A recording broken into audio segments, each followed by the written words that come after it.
I've been looking for, I've been looking for, I've been looking for some of that forever love.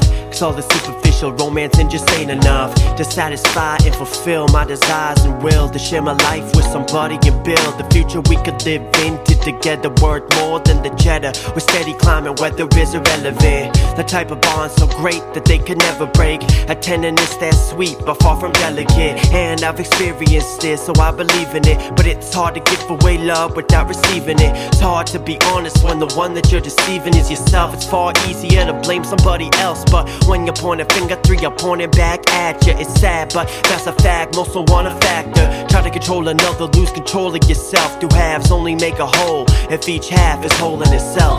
Forever is not something we can be sure of.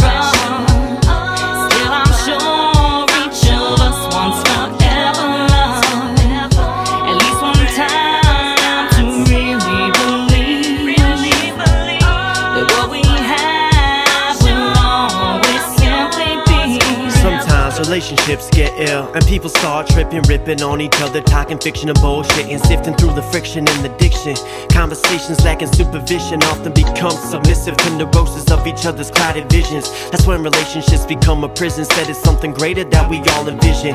In a world where people take without giving, we addicted to the very high cost of low living. We talk more than we listen, like a formal inquisition, acting like it's someone else's fault when we made the decision not to trust, and therefore always prone to suspicion, consequentially insecure, isolated division. But love ain't none of that. The fundamental lesson is we got our baggage standing in the way of love's presence. Cause love is eternal essence, forever holding the message and the promise of the joy of life's blessings.